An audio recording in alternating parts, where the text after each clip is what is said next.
Hello bandits. Courtesy of the folks at EA, today I'm delving into the goings-on of a long time ago, and indeed a galaxy far, far away as I look over the new sci-fi flight sim, Star Wars Squadrons. Being a lover of all things flight sim, this has been one I've been looking forward to for some time. With frantic multiplayer action and a solid and enjoyable campaign, you'll spend your time in various cockpits of both Empire and Rebel spacecraft. The narrative takes place shortly after the Battle of Endor and of course the destruction of the second Death Star. Star Wars fans will find a decent and original story and some familiar faces from the franchise. Star Wars Squadrons is also another title which works with my Thrustmaster T-Flight HOTUS here on Xbox One, and going by my experience with the throttle and stick controls, it does feel pretty good.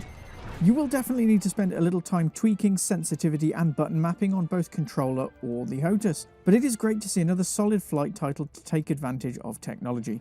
Star Wars Squadrons is rated by PEGI at 12 and above and by the ESRB as T for Teen. There is a little language in the title, however it is on the milder side and not too frequent. Fantasy violence also plays a part of course, however again as you are removed from the action, with it being mostly exploding spaceships rather than blood and gore, it's not too offensive. All things considered, it is one which I'll be letting the micro bandits have a go with. Star Wars Squadrons does have its own internal currencies with glory or requisitions in order to unlock cosmetics. However, importantly, you can only earn these in-game, with no microtransactions at all at the time of recording.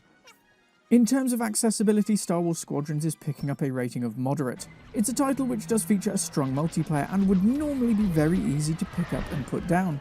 I have marked this up from casual simply because it will definitely take practice to get used to the fast-paced multiplayer and to stand any chance of providing decent competition. And with that stacked up onto the rundown. Visuals great.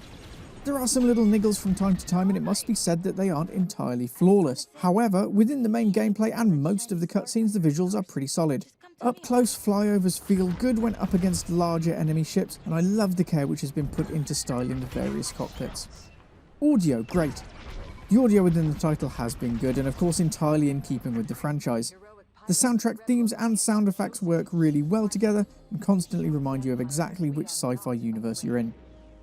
Narrative good. The campaign is decent but not quite great. There does seem to be a little disjointed chat which I felt slowed down access to the campaign. While it is a decent new story, I'd have liked to have seen a little more here just to give it a markup to great. Replay great. The multiplayer is where Star Wars Squadrons really shines, and with a decent range of ships and unlocks as you level up and complete challenges, there is a fair amount for completionists to get done. Bonus points here of course for 0 microtransactions. Overall, the Pixel Bandits, simply read, standing by, level for Star Wars Squadrons is grab it. This one is a great little title, and playing with a HOTUS 1 here on Xbox, it's one which has made me feel like a kid again. I've really enjoyed the story, and even though I'm still on the poor end of good, the multiplayer has been great too. It's not quite in the budget section, but with a cheaper price point than most EA titles, great gameplay and the old Star Wars hook, this is definitely one to grab if you have any interest in the sci-fi area of the flight sim genre. And that's all I've got for you today. Don't forget to check out the extended review at pixelbandits.org and keep your eyes out for more news, reviews and live streams coming soon. If you can spare enough for a coffee, every donation helps us keep Pixel Bandits ad-free and independent, and either way we'll see you again very soon, so don't wander too far.